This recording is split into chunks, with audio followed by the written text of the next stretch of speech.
All right, Alana, Elena, Elena. aka Spade, aka Fire, They call you aka Fire. Seven, Broken, and Silent You're on Storm. the streets. You have a lot of names. Well, it's the seasons of my life. It was the seasons of my life. Like, it started out as a child named Taz, because I was like a hurricane through everything.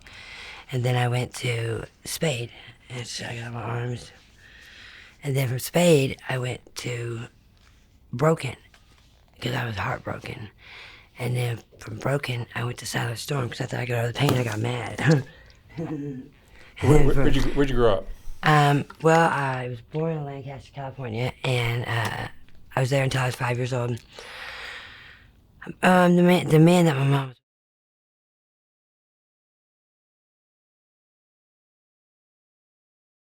I was a sixth child. I was a baby, and well, DCFS was taking all of us away. All the other kids went to their dad, but my mom took me and got on a plane and ran. She ran with me. We came here to Illinois and stayed with one of the other kids' dad, and he was fondling and raping me too, you know. Then she met another man named Vic, and then we went to Florida, and he used to beat us with 2x4s, blind sticks. I mean, just whatever. Threw my mom through glass tables all the time, and would.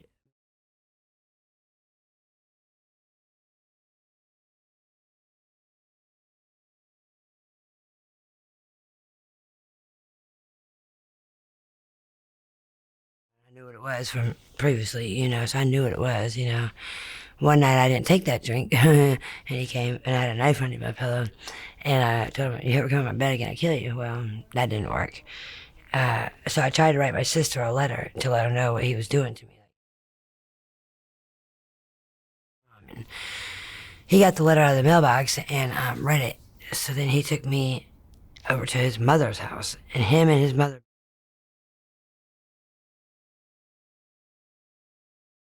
So I went to school the next day, and they're like, "Sit down, Elena." And I'm like, "I can't," you know. I start crying. They took me out in the hallway, and I showed him, you know, what's going on. I told him everything, you know, and the police came, got me from school.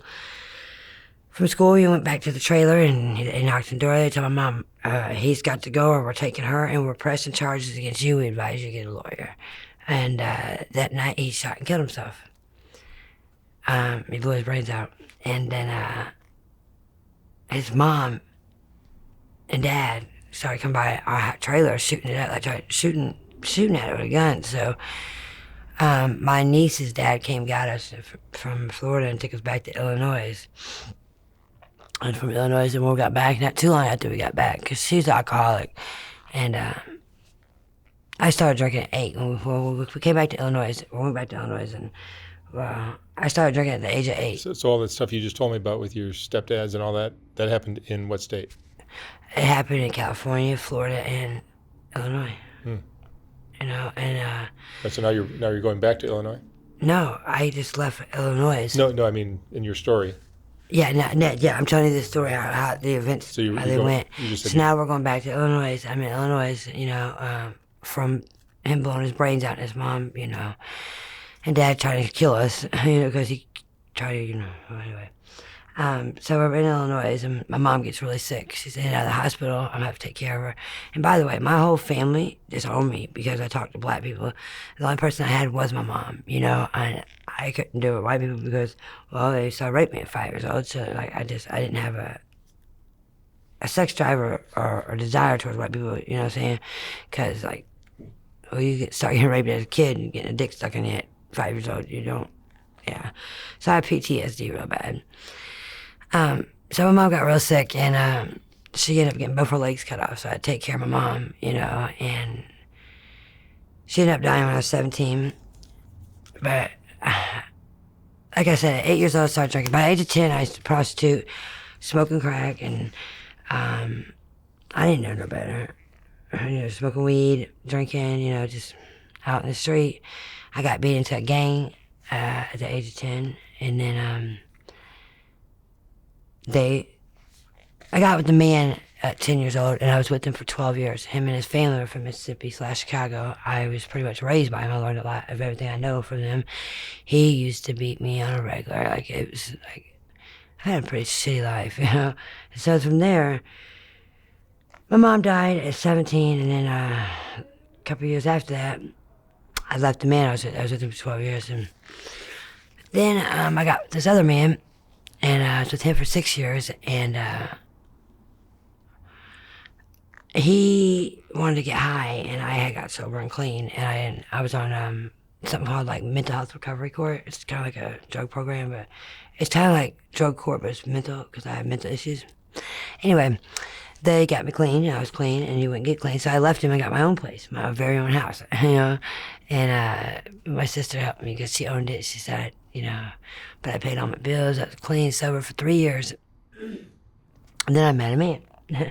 Before I met the man, though, my church was paying to ordain me and stuff, and that's another story. But I met him, and the first 6 months he treated me like a queen, you know. And I told him it was crazy. I told him I didn't want a man. I met him because he was at my girlfriend's house, and I told him, I'm coming back to get you, you know. And he's like, you ain't got to, I'll come with you. Well, long story short, I felt bad for him because he just got out of jail, he had nowhere to stay. And I told him, I said, I'll tell you what, I'll give you 30 days to stay at my house, you know, just get on your feet or whatever. I said, you're not my man. If I decide, like, you know, fuck you, or if I bring someone home to fuck you, that's none of your business, you know. But I'll give you 30 days to get on your feet. Well, this is 3 years later, okay? I ended up falling in love. First, like I said, first 6 months he treated me like a queen, but after that, he became very verbal abusive, physical abusive, mental, emotional, just everything. Like, he talked to me like a dog and would beat me, and I'd come home and find women in my house, you know, and one of his people ran their car through the front porch. Even though I fixed the porch, they still kicked me out of my house. And that was my first house. I loved it. I loved that house. But I got another house. And I now own it. Well, I don't own it. It was my sugar daddy owns it, but pretty much I own it because he was a sugar daddy. You know, it was mine, and he's leaving it to me, you know. But I left him there. I said, you can have it. You know, I don't want it. I said, you can have it, because he wouldn't leave me alone. I got restraining orders and everything. Like, I'd leave, he'd come find me. And so I called and got me a recovery house here, paid for me to get here, you know, because I needed to get away. Like, he's never going to change. He's not going to stop. And actually, October 27th, I killed myself. I was dead over 15 minutes because of this man, because he kept hurting me. If you had a restraining order, you could have called the police. I did. I got a restraining order on him, and he still hit me, and I called the police, and they took us both to jail because he, you know, because my blood was on him, so they took me to jail. And the state's attorney, they were pissed. You know, they let me out the next morning, you know, but I still went to jail, you know, so it didn't matter. I had a restraining order. He didn't care about that. He was a psycho. When I say psycho, he would hear shit. I'd be in the bed sleeping, and he would just, what'd you say, bitch? Bow. I'm sleeping. I didn't say anything. What do you mean? Like, so I'm here to start my life over, you know, and I'm on the ground right now, but I know that I won't be there forever, you know. You're living on the streets? In a tent. You know, I don't have anything right now. I don't have any clothes. I don't have a phone. I don't have anything right now. Like, nothing. I left everything. I just came as is. Do you have children? No, I got pregnant, and he kicked me like 7 times, and I lost it. So that's where I'm at, you know. It's like, and then it's like, you know, there's been many nights I've been hungry, you know, because at Mission they feed you, but they don't feed you like that. How are you surviving? How are you making money?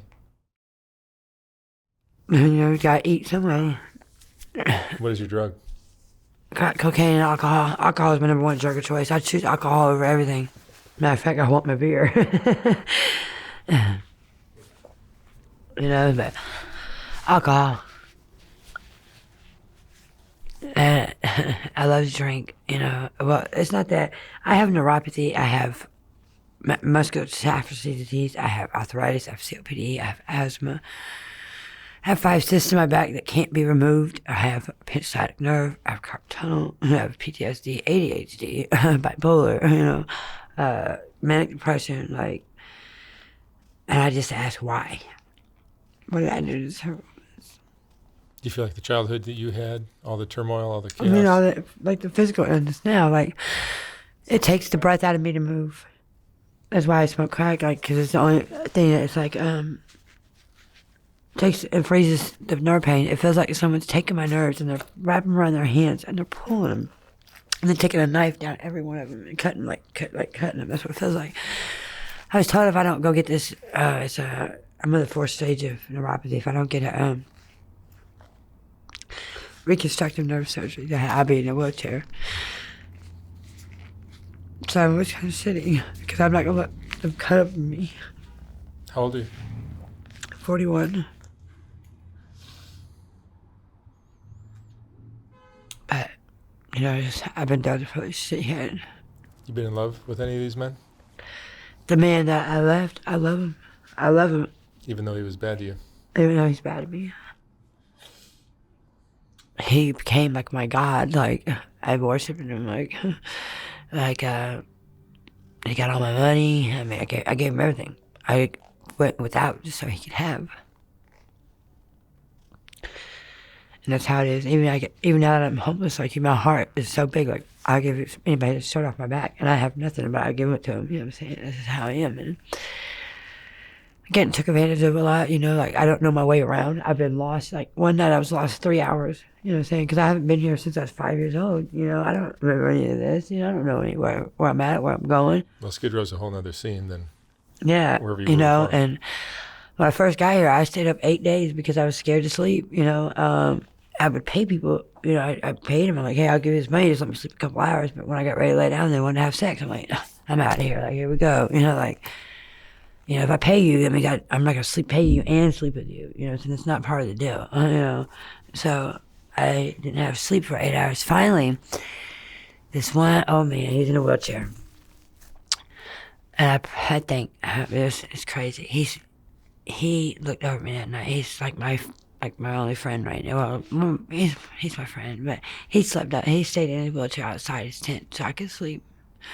And it meant a lot to me because I hadn't slept for 8 days. You know what I'm saying? And now now I'm somewhere where someone thinks they're gonna run me. So I'm trying to figure out how I can pack my stuff and move from there because he keeps, you know, trying to take control or trying to boss me, and I'm like, look, I just left a relationship. I don't want a man.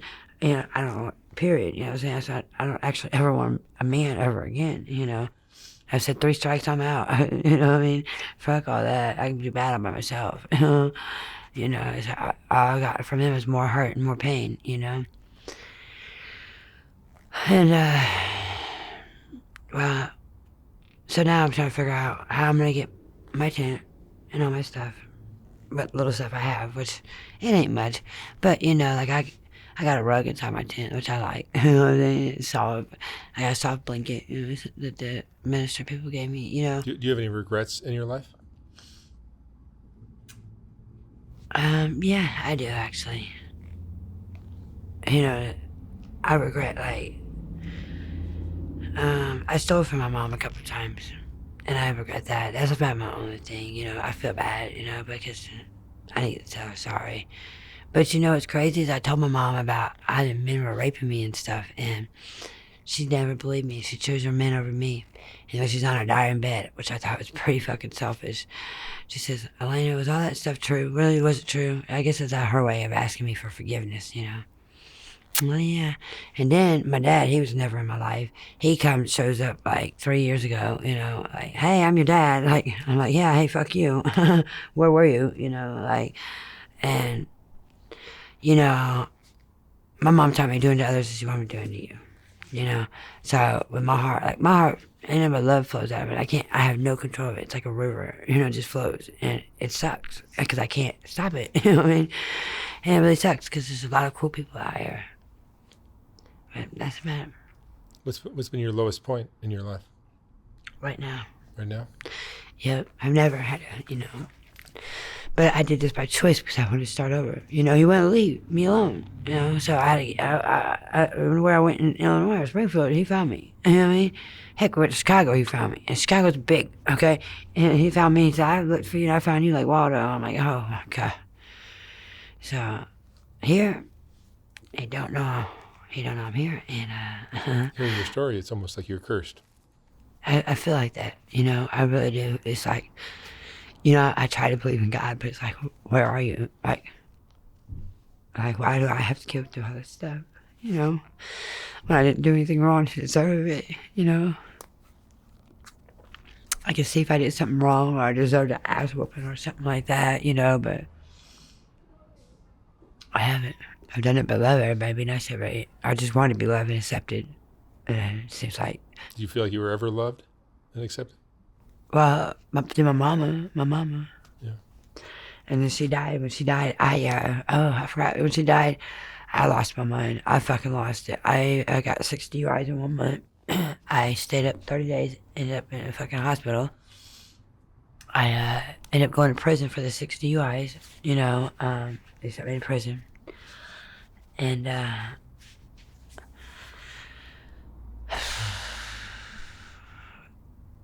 got out of prison. That's when I met that first man. Or second man, I mean. The one I was in 6-year relationship with. And I had a sugar daddy when I was in prison.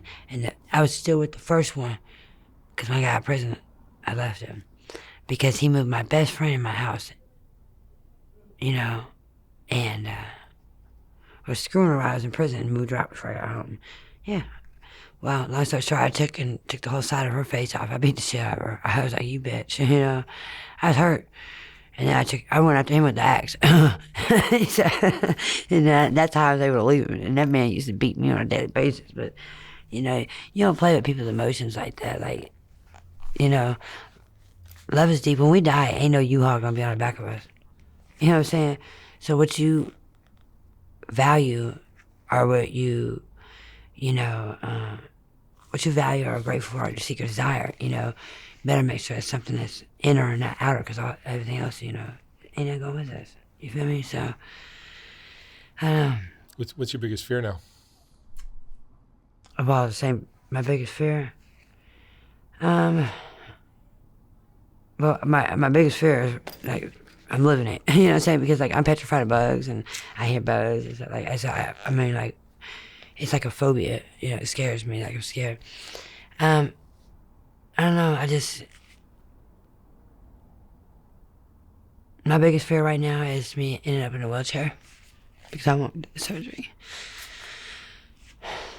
But I'm trying, like, so I just started taking some medications at the center that's gonna help me. Gave me, and hopefully that'll help. So I ain't gotta smoke crack all my life. You know what I mean? I mean, it's not something I want to do. It's something I do because it truly, like, Crack helps you. It gets rid of it shuts down my nervous system. But the bad thing about that is that crack's covering up, you know, what my body can't do, and I'm making my body do what it can't do. Like, just to move my arms like this, like, it sends pains from head to toe. It takes the breath out of me. So I walk in excruciating pain daily. I'm gonna end up having to have somebody help take care of me. Like, even now, I pay people to help me because it hurts so bad to get up and move, you know. How did your mom lose her legs? She had bad blood circulation. So listen to this. My mom died at 45, and then while I was locked up, my brother died at 45, and I'm 41, so that's another one of my fears. Am I going to die at 45? I mean, it looks like it's running in the family. You know, so life is stressful. It's overwhelming for me right now. Yeah. Elena, what would you say is the most important lesson you've learned in your life? The most important lesson I've learned in my life. Don't take things for granted. Yep. And the other one is always stay open to learning. Like, I read. I got so many books. I read. You know, that way I can help somebody else. You know, maybe keep them from going down the same path I did. Or, you know, having to suffer like I did. You know, like, if I learned something, mind you, I learned everything the hard way. I'm hard-headed. I'm a bull. I'm a Taurus. But I'm also a fighter, you know, so I'm just trying to survive. But I'm waiting on to get, like, disability or something like that. Like, they're gonna help me get it, because I don't know how, like, and, like, I have, like, ever since I killed myself October 27th, I have side effects from that. Like, my brain just stops on me, like, and That's scary. You tried to kill yourself with drugs? Yeah, I did drugs I don't do, and I took heroin, crystal meth, and crack cocaine, and filled a whole needle up with it and shot it, and I was gone within seconds. And I don't do needles either. That's another thing I'm petrified of. I'm scared you wouldn't believe me. I'm petrified of needles. I pass out, throw up, when I draw blood or something. I go, oh my God. I don't know how I did that. I was real drunk, I guess. I drank a lot. Speaking of which, like I said, I wish I had my beer right now. How much do you drink typically? I've slowed down a lot. Like I used to drink a gallon of Captain Morgan every day. You're passing out. You know, but now I drink. I still drink a hell of a lot. Don't get it. You're blackout drunk?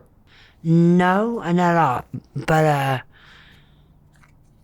I have blacked out. That was when my mom died, but it's because I was up 30 days. Yeah, drinks and water and all that stuff is a struggle until I get on my feet. I'm a praying. I can rise up. It's like I'm on the bottom right now, and it hurts. I don't know why I changed my name. I should still be broken, because I am broken, but I refuse to stay stuck in that state. I'm determined to go forward, I forgot. The last time the man hit me, I told him, I said, you hit me again, I'm going to kill you. I'm telling you, I'm going to kill you if you touch me again. I got me a gun, and when he pushed me down the last time, while I was falling back, I brought that gun, I shot. Luckily, I missed. That's when I came to California. I'm really going to kill his ass. I'm tired of putting fucking hands on me. Like, fuck that shit. I don't deserve it, Fucking psycho. I got rid of the gun. This ain't me. Let me get rid of this shit. But you know what? I have more peace, today, because I'm able to read my books, and I love to read. I love to read and learn. I love learning. That's what I would say to any and everybody. Always stay open to learn. And I don't know. Maybe I just had to be the one because I'm going to be the one to reach people. I'm a very talkative person. I'm in the street talking to everybody, saying I'm not shy, even though they diagnosed me with a social disorder. But anyway. All right, Elena, thank you so much for sharing your story. All right, thank you. I wish you lots of luck. Hope your luck changes out here. Yeah, thank you. Thank you.